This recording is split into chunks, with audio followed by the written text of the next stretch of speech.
Welcome, family and friends, to the CliqueCast. With us, we have, as always, the author, Mr. Encyclopedia Brown, Jimmy Jam. Say what's up. What's up, what's up? And sitting in on the CliqueCast today, we have our special guest host, the engineer, Mr. Make It Happen, TU's finest, B squared. What's up, homie? Hey, family, how's everyone doing? Oh, buddy. Doing cool. Waiting for the pay-per-view today. I am your host, Big Ron Stud, and this is the CliqueCast. You can find us on Spotify. We're on iHeartRadio, Podcast Addict, Google Podcasts. You can find us on Anchor FM. You can like and subscribe to us on YouTube channel. Find us on Facebook. Our Instagram page is CliqueCast333, and we're on Twitter. So follow us and join the clique. All right. Today we are talking everything AEW. Yay, I got through that. Only one mistake. So there.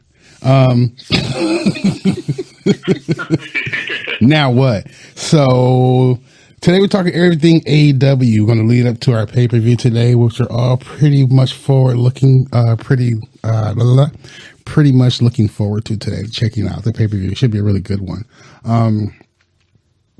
We want to start off with what's AEW doing right. I'm going to talk about what they're doing wrong. I want to do a compare and contrast to TNA. But here's the funny part. As I started listing what they're doing right and what they're doing wrong, and I did a comparison for TNA, they're pretty much doing everything TNA did. Everything TNA did wrong, they're not doing it. They're completely doing the opposite. So it's going to be an interesting comparison, I think.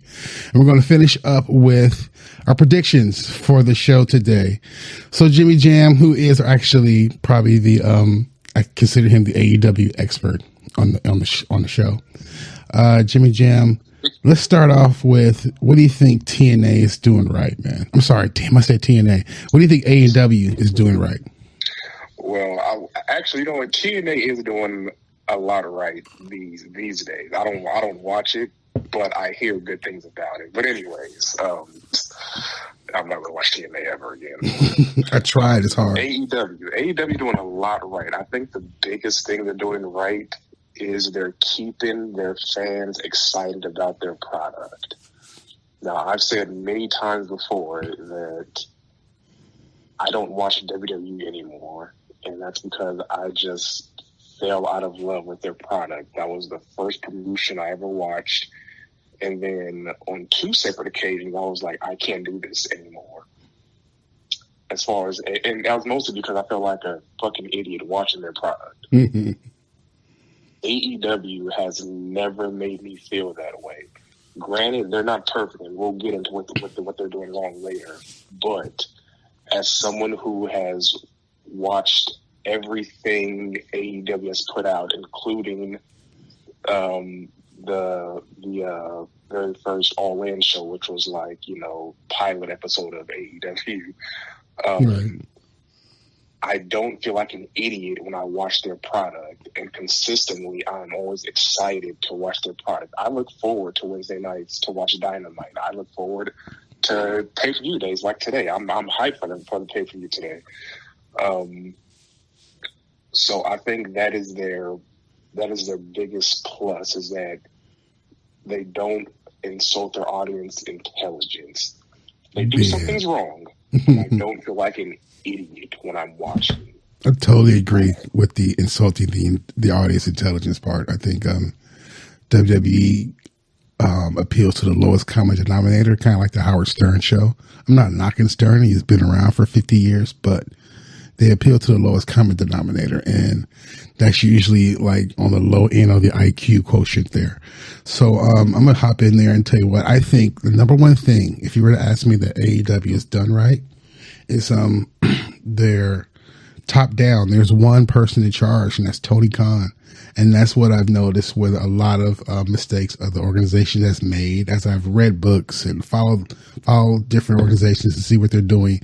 Mainly, I'm talking about TNA and WCW, whereas it seemed like a lot of the failure came in the fact that there wasn't well-defined leadership.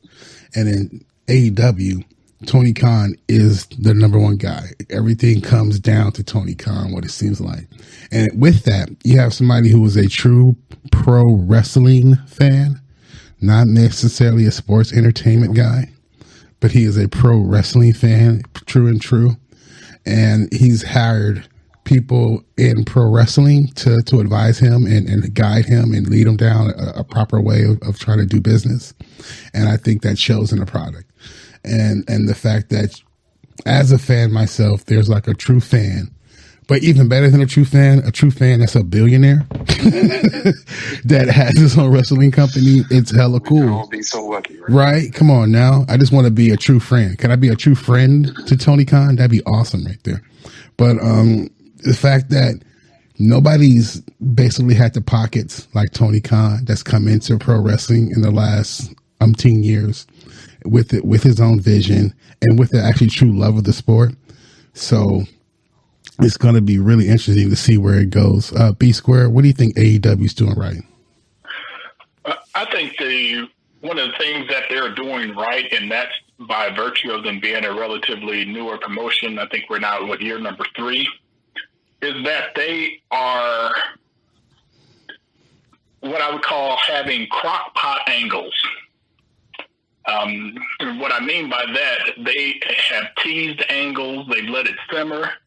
They've added in their meat and their potatoes and added in their layers of seasoning to get you interested in angles that have come to fruition since the beginning. Even like the one now that they've been building now for several pay-per-views with CM Punk and MJF, and how they've had the time to add those different layers to the story, as opposed to with WWE, you have what is it, 14 pay-per-views a year? Yeah. Or something insanely crazy like that. So you don't have a chance to develop those angles. You have a chance for someone to bump into them, and then all of a sudden you got a main event match. Right. It's like, what's going on here? Right. So I think that's one thing, that they're allowing these angles to slowly build. They've teased other angles, and then they've walked away from them.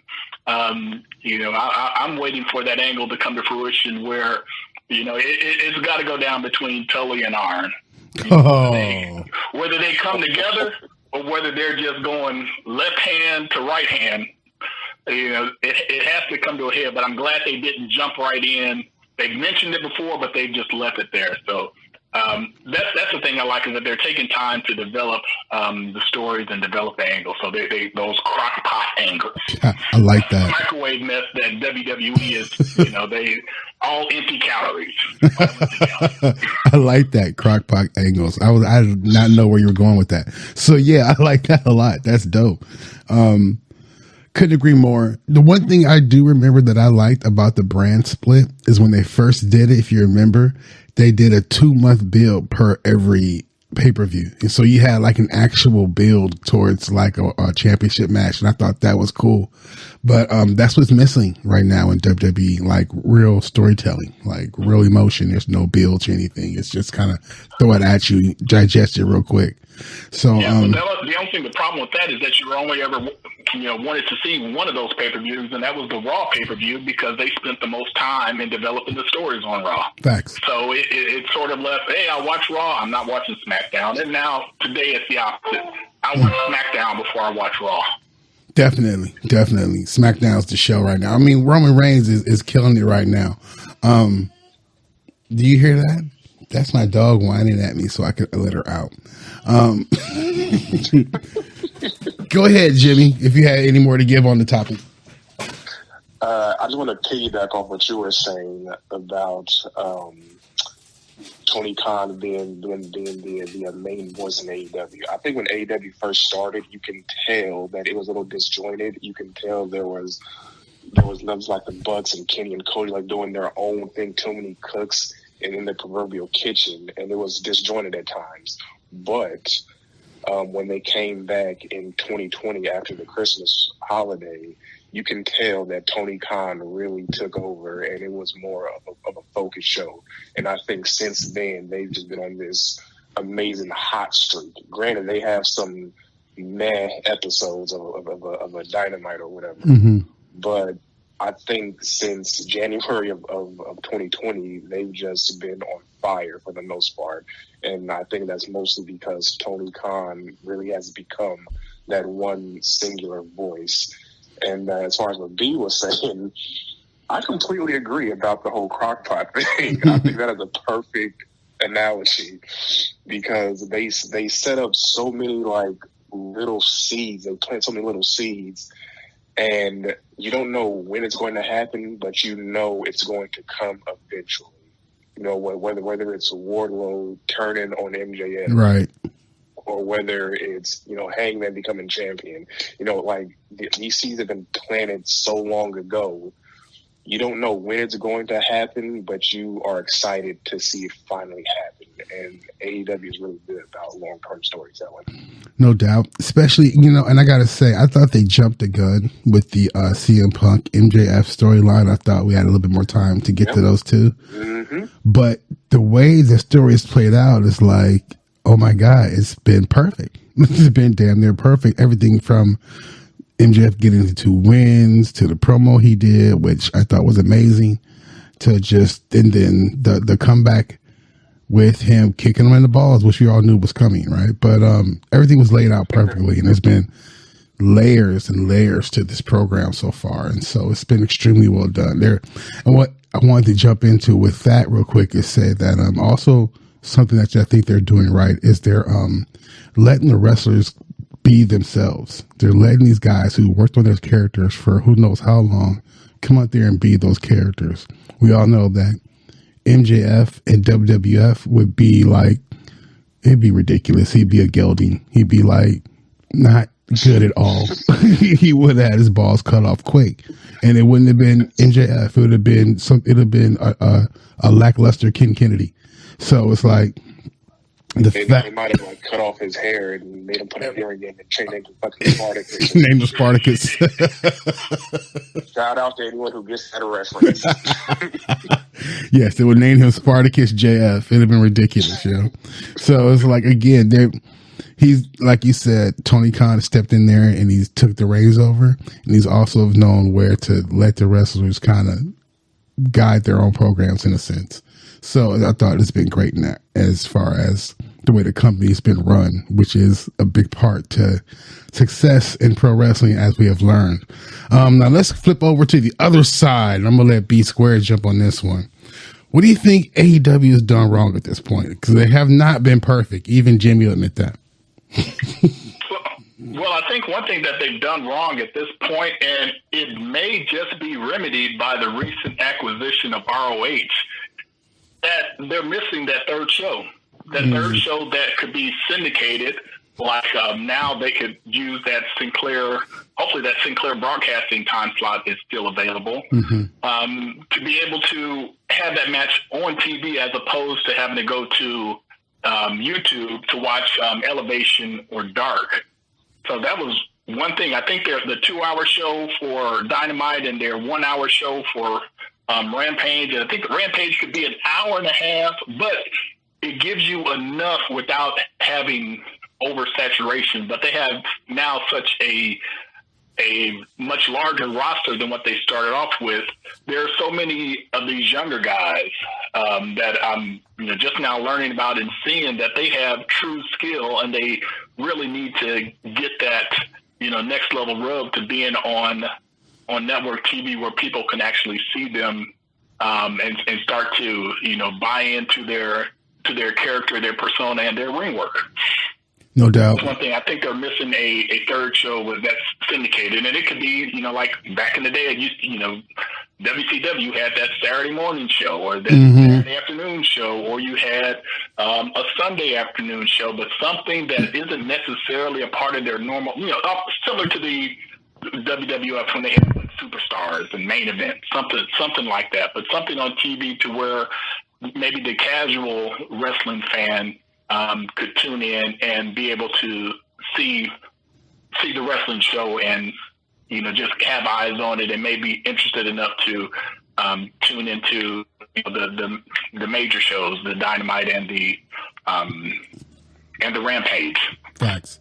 So that's why I think they're missing the third syndicated show right now, just to be able to showcase all the talent that they do have. I see what you mean by that, and I agree and I don't agree at the same time, because you never want to oversaturate the market with your product. And I think WWE does it. I think it's too much WWE on TV. It's 3 hours of Raw plus 2 hours SmackDown. When you have a pay-per-view every month, I think that's too much. AEW, yes, they do need.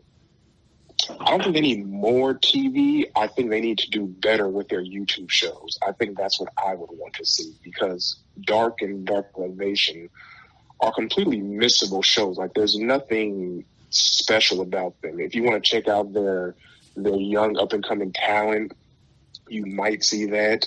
But usually it's just enhancement matches for their already established talent.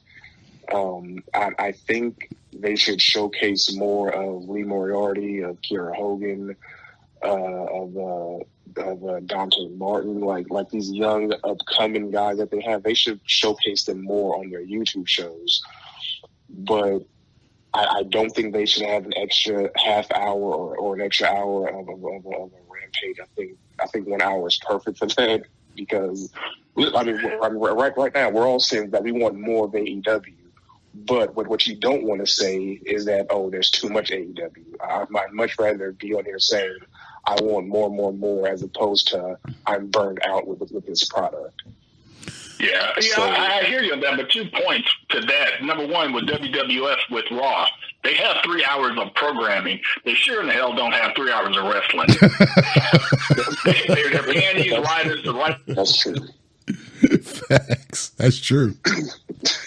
But time. That's a very good point. It's 3 hours of I can't. I'm getting to the point where I can't watch NXT anymore. It's so bad. It's now NXT Glow. It's ridiculous. But I don't want to get onto that, because that's going to piss me off. They ruined a great show. And my issue, or things that I think they've done wrong, kind of bleeds into what both of y'all are saying, was that I'm worried about them getting too much of a bloated roster. Like, they're hiring a lot of people who we've not seen. 2 teams or 3 people, I guess, come to mind would be a Private Party, which I thought were going to be way bigger at this point, and I never see them on TV.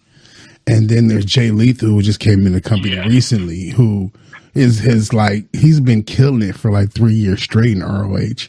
And maybe he'll get a bigger push now with the whole acquisition of ROH, but he came in like once or twice and completely disappeared. And I guess he's relegated to Elevation and Dark, which is where his career right now is pretty dark if he's going to stay there on YouTube. But yeah, I'm worried about them hiring too many people and getting to the point where nobody's being used. And from what I understand, is they can go and work other places, and so maybe it's just hiring them away from WWE, but they're not really being used properly.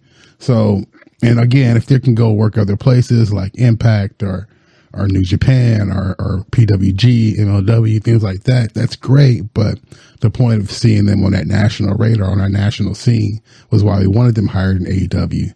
I know there's other people I'm missing. Jimmy, you're good with their roster. Who are some of the other cats who we're not seeing any time that we should see? So once again, I kind of agree and kind of disagree about the bloated roster, because I don't think it's too bloated yet. I think Tony Khan could do a better job of using his roster. So, like, for example, somebody like Brian Cage, who hasn't been on TV since October. He's doing indie shows out here. He was like at Alameda Gym a couple of weeks ago. It's like, I have no idea why he's been off TV for so long. But maybe I heard he was injured for a little bit, but he's healed up now. He was wrestling Will Ospreay a couple months ago, so he's fine now. I don't know why he hasn't been on TV. But anyway, to your point about who needs more TV time, I completely agree with Jay Lethal. And what I mean when I say Tony Khan should do a better job using his roster It's like, it's not bloated yet, but some people just should not be on TV. It's like, I like Bear Country. I think they're a really good up and coming tag team, but they should not be taking up TV time on Dynamite. You know, you can use that for Dark and Dark Elevation. Like, that's what those shows are for your up and coming talent. Jay Lethal is an established guy. Put him on TV. I don't want to see Brock Anderson on TV. Like, he's developmental. Put him on the developmental shows. That spot should be for Jay Lethal. So yes, they have a huge roster, but I don't think we'd be talking about it's bloated if it was used better. It's not. I'm not saying it's terrible or bad. It could just be better. And that, like, one thing that stuck out to me was Cody's last feud with Sammy Guevara. Mm-hmm. And I just, for the life of me, I didn't understand why Jay Lethal was not in that spot. I thought it was a simple story to tell that you just brought him into the company. Sammy he was injured. You could have had Jay Lethal beat Sammy in this shocking moment. And Sammy had a simple excuse. I was injured. This is a rematch. You could have Sammy take it back in the rematch, or have some sort of fuck finish, and then do the ladder match. I thought it was a simple story they could have told, but they gave it to Cody. I don't know why Cody needed that spot. It was a great match, but it's like you have Jay Lethal doing nothing. I think that was contract negotiations. Go ahead, Ron. That was contract negotiations. That's why he got that. It didn't work out. You see, he lost it like a week later. But you also have like Brandy Rhodes doing this weird shit with Dan Lambert. It's like, get that shit off my TV. That's what I mean when I say they could use their roster better. It's like, if you had Jay Lethal doing something, or you had I think Lance Archer was injured at the time, or you had Brian Cage, who wasn't injured at that time. You had him doing something. It's like, put them in those spots. We don't need Dan Lambert feuding with Brandy Rhodes. Like, who is that for? Yeah, true. Who is that for? True. It's definitely not for me. I'm the hardcore AEW fan. It ain't for me. So who is that for? Well, I also want to mention I totally agree with that. I do. I just like Dan Lambert, so whenever he's on TV, I'm happy. But the thing with Brandy Rose was ridiculous. That was so silly. How you made Dan Lambert a face in that is beyond me. But they pulled off one I didn't think was going to be possible. But the one thing I also want to mention is that I feel they've been terrible at using their big man. I know, Jimmy, you've alluded to it with Lance Archer and Brian Cage. But I felt like them coming in, losing to Cody, killed their push way early on. And it's almost like AEW is like the little man's territory is getting equal all the big men. But we'll see what happens with Hobbs and things like that. And my man Keith Lee hopefully doesn't fall for that. Where has Miro been? Great question. Loving Miro's character, and even when he was blaming God for having a weak neck. Okay, but Miro, he was injured. I think he's up now, but he was injured for like a couple months. Okay. Yeah, but at least the vignettes coming. The vignettes were always gold with him. Yeah, he should actually still have those out. Yeah, he was. And that's my favorite wrestler. Yeah, and that's definitely one of the things that they're doing right is that they don't have, some, All in the Family or some, Days of Our Lives Hollywood screenwriter writing a promo that, say, like Braun Strowman had to read off the cue cards, with WWF. Allow them to sink or swim on their own with their promo and develop it all the way through, because if you have other people writing for you, you'll never truly reach your potential of what you really could be. Well, speaking of development, I want to go back to B. You talked about ROH and how they should use them, or some ideas. So what were you thinking? I think this is going to be critical in how they move forward, and it's what happens with ROH and how do they use them. What are your thoughts? Oh, that was a throw to me? Yeah, it was. Damn, it's supposed to be smoother than that. Oh, my bad. I think with ROH, what they should do is keep ROH as a separate entity up to itself with its own champions, own titles. They have enough rosters where they can, pretty much divide it up and, allow each of them to run autonomously, similar to what they were trying to do with Raw, but they failed ultimately because all they were doing was taking a WWE roster and splitting it. Right. You already have an established company, ROH, that is, has its own history of champions, their own Hall of Fame. Goes back to even with one of the first members they're going to induct is going to be Bryan Danielson into their Hall of Fame. Allow that to occur, maybe find them in ROH, maybe this could be the third show. ROH can be elevated now from syndication into a TNT TNT is getting all sports now, into a TBS time slot somewhere, but then have them come together to have a big, massive show. What we've all been salivating for is just to have that one huge super card, whether it's WWE, New Japan, AEW, ROH, MLW, even throw some of their wrestlers into that, totally. where they can come together, have a big, massive pay-per-view match, and eventually work to it. Maybe they wind up doing a champion versus champion that actually means something. Right, a huge super show, like a stadium super show. So, exactly. Jimmy Jam, do you think that ROH should be its own entity, or does it become a developmental? I really don't know. I've been thinking about this when you said you wanted to bring this up as a topic. I really don't know, because it's like, I love Ring of Honor. That's, that Ring of Honor kept me as a wrestling fan. Like when I was falling out of love with wrestling, with WWE specifically, Ring of Honor kept me around. So I do want to see it as its own promotion. I just don't understand what would be the point for Tony Khan to do that, because AEW is such a stronger brand name. It's like, it's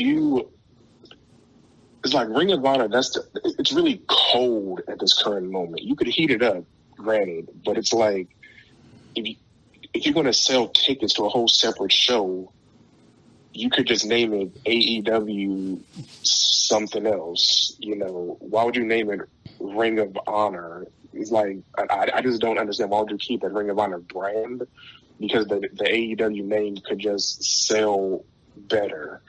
But I would love to see it continue as its own separate entity, because like we said, the roster is getting big. I don't think it's too big yet, but when you hear that Cesaro is gone from WWE, Bray Wyatt is still out there. Bray Wyatt is like, okay, AEW can't take everyone, and I'd much rather see Cesaro in New Japan doing the G1 than AEW.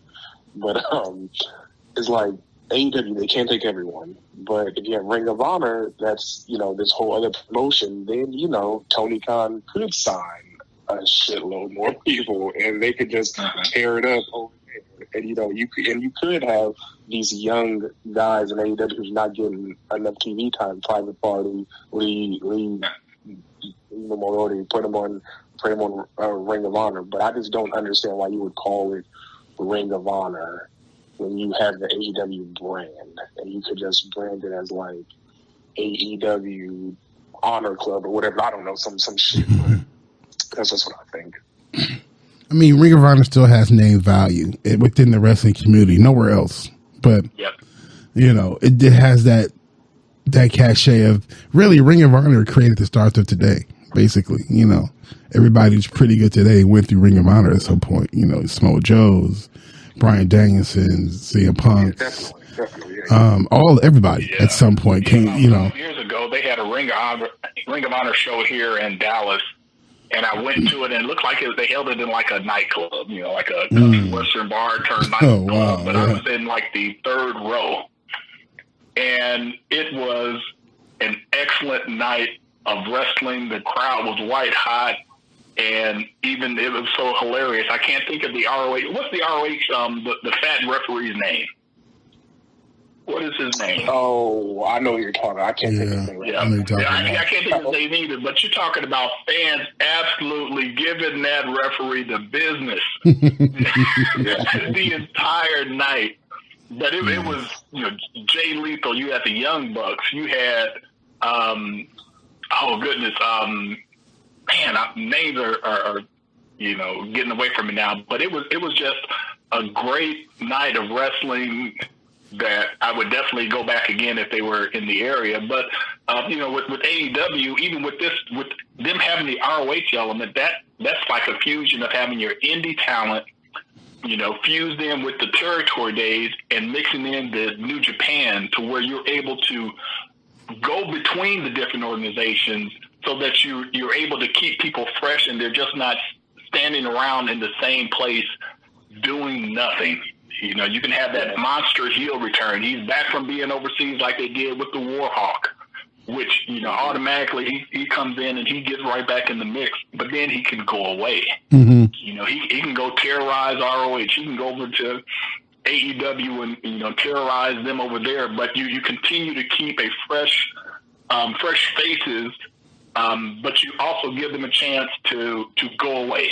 Yeah. Because one thing I remember when the Big Show choke slam John Cena through the big light, mm-hmm. and the next day John Cena is back, smiling, right? Sell the stinking injury. He should have been out for at least a month. At least. Now they're able to sell injuries, legit injuries and vacation injuries. So they're able to sell it in order to come back to have that feud a couple months down the line to where, okay, you tried to get me, but you tried to take me out, but you couldn't get the job done. Great. The classic wrestling line. You didn't get it done. And keep it white hot, keep it fresh, keep the matches coming, and allow those storylines. That way, you're not just like a Dolph Ziggler, great wrestler, but good Lord. Yeah. What else can he do? Win the NXT title, apparently. We won't talk about NXT. We're not going to talk about NXT. Yeah, go ahead.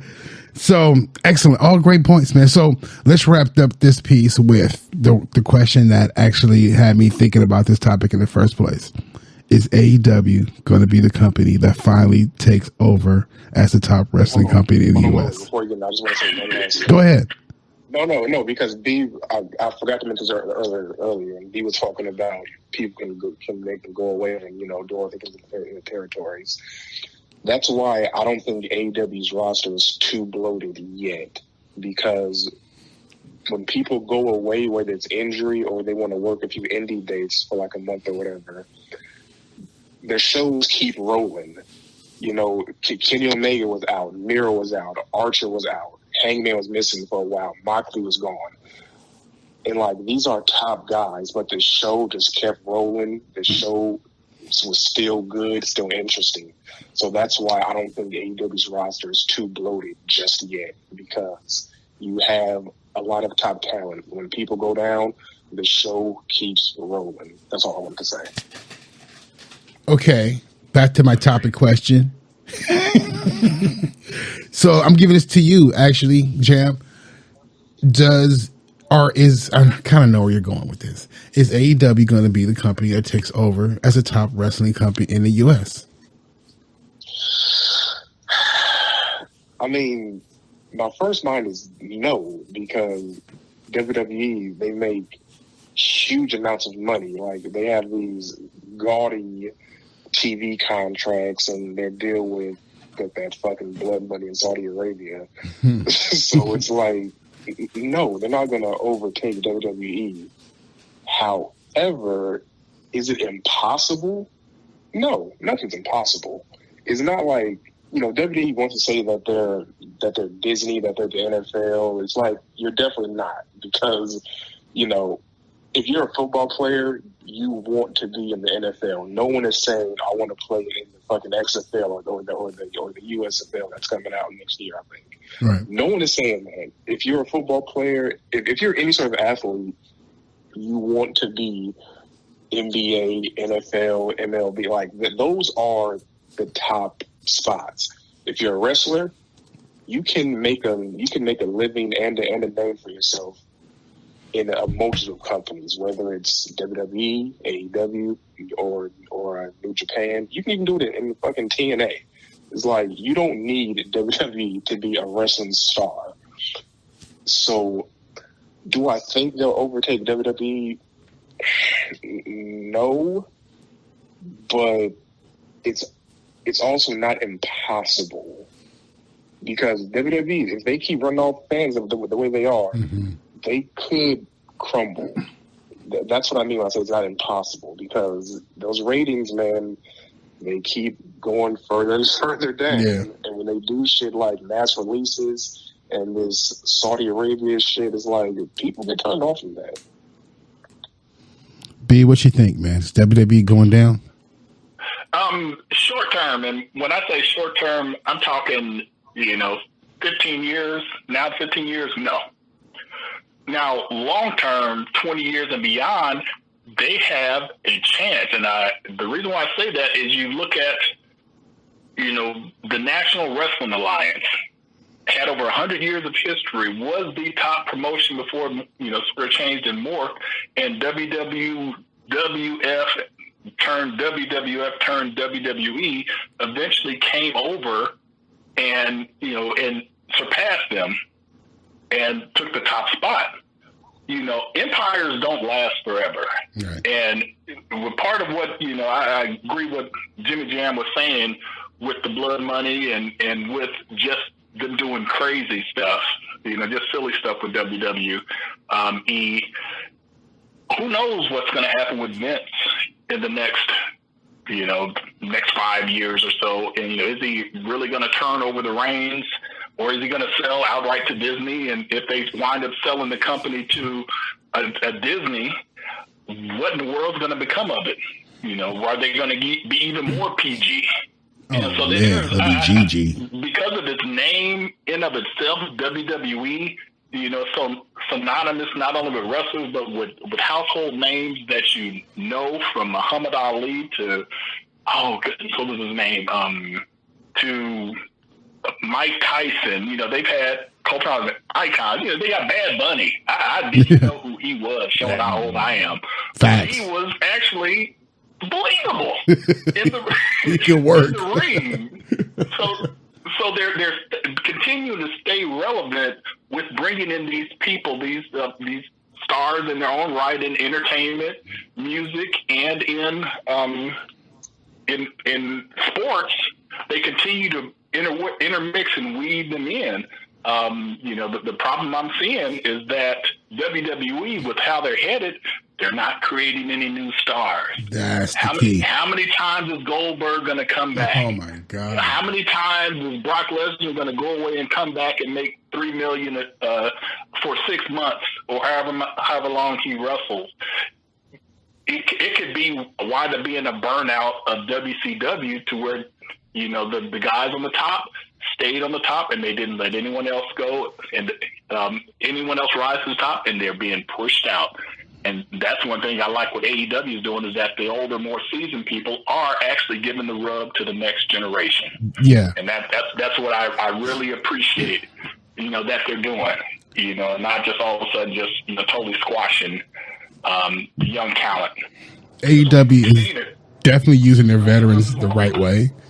They're using them to elevate talent and not take over like what happened in TNA. And for that, and for everything that both of you guys said, I think AEW is going to take over. It's not going to happen in the next 5 years. No way. WWE's namesake is value, like basically stock exchange value. Their name has literal value to it. So they're not coming that far. But what I always notice, what we all know, is that the fans of today make the wrestlers of tomorrow. And the fans of today are seeing how WWE is treating the wrestlers of today. And they're going to eventually move over and move away from WWE as a place they want to work. It's going to be AEW, the place where the younger people want to work. And that's what's going to happen to the business, I think. If they keep going the right way, they don't end up like the Jaguars. What you call it? AEW can be really strong brand. It can be an incredible brand that eventually takes over. Again, not in the next 5 years, maybe not even the next 10 years, but I don't know. maybe in the next 9 or 8, 12 years. Who knows?